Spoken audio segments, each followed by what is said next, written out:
안녕하세요. 예사로운 IT입니다. 오늘은 빠르게 그동안 나온 유출 정보를 통해 인텔 12세대의 성능을 알아보도록 하겠습니다. 여기에 나온 정보는 모두 유출이나 루머이므로 실제 공식적으로 확인된 성능 정보는 아니라는 것을 기억하시면서 참고만 하시면 되겠습니다. 빠르게 성능 정보만 위주로 그 내용을 살펴보도록 하겠습니다. 먼저 가장 최근 유출된 인텔의 플래그십 코어 i9 12900K에 대한 엔지니어링 샘플 성능 유출 최종 소식이라고 생각하면 될 것 같습니다. 크게 변화된 내용은 없으며 싱글 코어 성능에서 라이젠 5950X보다 싱글 스레드에서는 25% 성능 우위를 보이지만 전체적인 멀티스레드 성능에서는 11% 정도 뒤처진다는 내용입니다. 이전에 12세대 엘더레이크 12900K의 성능을 다룬 내용에서 보듯이 이번 유출에서도 엔지니어링 샘플에서는 더 이상의 성능 변화를 기대하기는 어려워 보입니다. 시네벤치 R23 성능을 보면 12세대 12900K가 싱글코어 2007점, 멀티코어 27461점, 11세대 11900K는 싱글코어 1770점, 그리고 멀티코어 16617점, 그리고 라이젠 5950X는 싱글코어 점수 1598점, 멀티코어 28963점을 보여주고 있습니다. 시네벤치 R23 벤치마크 결과를 정리해보면 12세대 12900K는 싱글 스레드 성능을 이전 11세대 11900K에 비해 13% 성능을 개선했으며 라이젠 5950X에 비해서 25% 정도의 싱글 스레드 성능 우위를 보여주고 있습니다. 단 멀티코어에서는 라이젠 5950X가 28963점으로 5% 정도 성능 우위를 보여주고 있습니다. CPU-Z의 성능을 비교해보면 싱글 스레드 성능은 11세대 11900K보다 16% 정도 우위, 라이젠 5950X보다 24% 정도 우위를 보이고 있습니다만 멀티코어에서 여전히 라이젠 5950X가 앞서는 것으로 나와 있습니다. 개인적으로 결론을 내보자면 실제 시판되는 제품 성능이 5% 정도 더 좋다고 가정하면 싱글 스레드 성능은 약 30% 정도 성능이 올라갈 것이고 멀티 스레드 성능은 오차 범위 내에서 라이젠 5950X와 경쟁할 것으로 생각되며 이것으로 일단 12900K 성능에 대한 내용을 정리하겠습니다. 단지 개인적으로 걱정 반 기대 반으로 보고 있는 것은 과연 소비 전력이 개선되어 있는가입니다. 실제적으로 성능은 올랐지만 소비 전력이 개선되지 않아서 라이젠 모델보다 70% 정도 전력을 더 소비한다고 가정하고 전성비와 발열 측면에서는 어떨지 한번 생각해 볼 수도 있겠습니다. 12세대 엘더레이크가 공식 발표되면 소비 전력 테스트가 꼭 들어가서 이전 11세대 11900K와 소비 전력과 발열을 비교해보는 것도 좋을 것 같습니다. 특히 이번에는 저전력 2코어를 8개 결합한 하이브리드 CPU인데 과연 11세대에 비해 어느 정도 소비 전력이 개선되었는가도 중요한 요소라고 생각됩니다. 다음은 코어 i7 12700K 12코어 엘더레이크의 성능인데 여기서는 의외로 상당한 격차의 성능을 나타낸다는 루머입니다. 라이젠 7 5800X 8코어와 인텔 11세대 8코어 플래그십 i9 11900K CPU보다 멀티코어 성능에서 최대 45%까지 더 빠르다는 내용입니다. 다시 한번 말씀드리지만 공식 발표된 성능이 아니라 유출 루머라고 보시면 됩니다. 12세대 12700K는 코어 수가 4개 더 앞서는 12코어 모델이지만 가장 이상적인 성능 차이를 보여주는 내용이라 인텔 유저분들은 이 루머가 사실이라면 상당히 고무적인 내용일 수 있는데요. 바로 CPU-Z 벤치마크 성능 결과를 확인해 보도록 하겠습니다. 싱글코어 성능 테스트에서 인텔 i7 12700K는 11세대 인텔 코어 i9 11900K보다 17.3%, i7 11700K보다는 24%, 그리고 8코어 라이젠 5800X보다 25% 정도 앞선다는 내용입니다. 멀티코어 성능에서는 라이젠 5800X와 인텔 11세대 코어 i9 11900K보다 45%의 성능 우위를 보여준다고 합니다. 인텔 12세대 i7 12700 12코어 모델은 고성능 골든코브 코어 8코어 플러스 저전력 그레이스몬트 4코어까지 구성되어 12코어 20스레드가 될 것이라고 하며 골든코브는 P코어라고 하며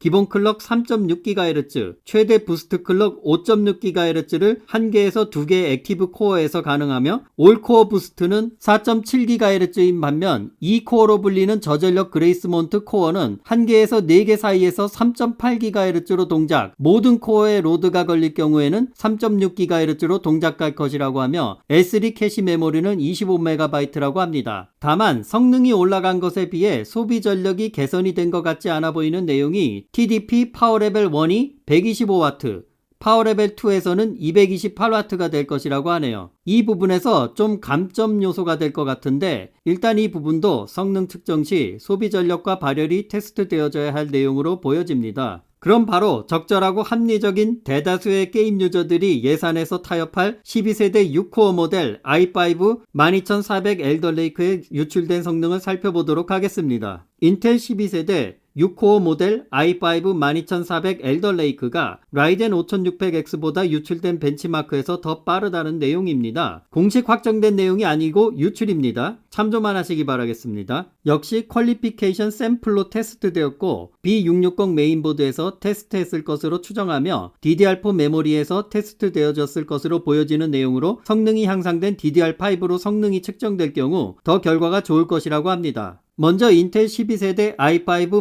12400 CPU는 모든 코어에 로드가 걸려도 78.5W를 소비하는 반면 60도에서 실행된다고 합니다. 아직 쿨러는 어떤 쿨러를 사용했는지 알 수 없습니다. TDP 파워레벨 2가 200W까지라는 루머가 있기 때문에 실제로 공식 출시된 모델로 로드를 걸어서 소비 전력을 측정해 보아야 할 것으로 생각되는 내용입니다. 바로 CPU-Z 성능 측정 결과로 들어가 보겠습니다. CPU-Z 성능 측정에서 싱글 코어에서는 인텔 12세대 i5 12400이 681점, 라이젠 5 5600X는 624점으로 인텔 12세대 12400이 약 9% 정도 성능 우위를 보이고 있으며 멀티코어에서는 인텔 12세대 i5 12400이 4983점, 라이젠 5600X는 4811점으로 인텔 12세대 12400이 약 3.7% 정도의 성능 우위를 보이고 있습니다. 시네벤치 R20 성능 측정을 살펴보면 인텔 12400이 싱글 스레드 659점, 멀티코어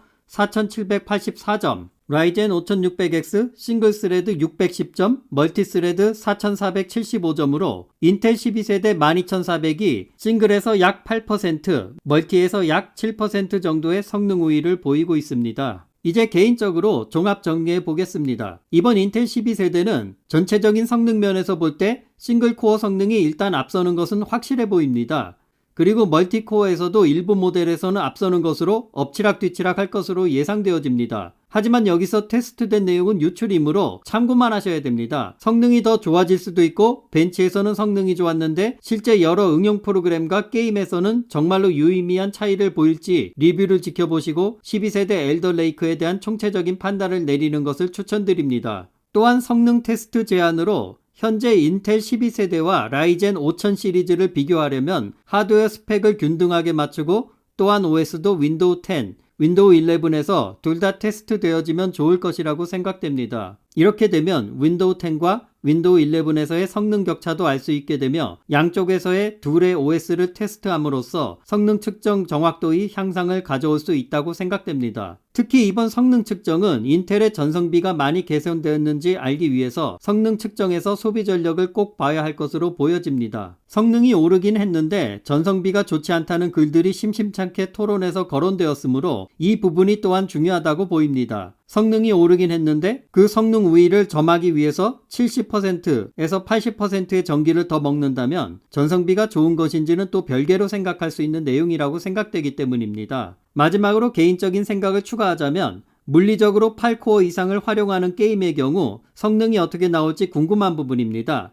예를 들어 물리 12코어를 사용하는 게임이라고 한다면 고성능 골든코브 P코어는 8개인데 그보다 성능이 떨어지는 저전력 그레이스몬트 2코어로 4개의 코어에 게임의 흐름을 할당하게 되면 속도의 균형이 맞지 않게 되어 게임에서 이 부분이 어떻게 처리되고 성능이 어떻게 표현이 될지 궁금한 내용입니다. 이건 순전히 개인적인 호기심일 뿐으로 쓸데없는 내용일 수 있기는 합니다. 또 타임스파이로 성능을 측정할 경우에는 타임스파이 익스트림 같은 전체적인 로드를 크게 걸어주는 프로그램을 걸어 8코어 이상의 로드를 제대로 측정할 수 있는 타임스파이 익스트림으로 성능 측정을 하는 것이 좋다고 생각됩니다. 내용을 간단히 정리한다고 했는데도 상당히 길어진 것 같습니다. 한 가지 확실한 것은 소비자는 너무 즐겁다는 것으로 이번 우리에게 다가오는 12세대 엘더 레이크의 성능을 최종 점검해보는 시간을 가져보았습니다.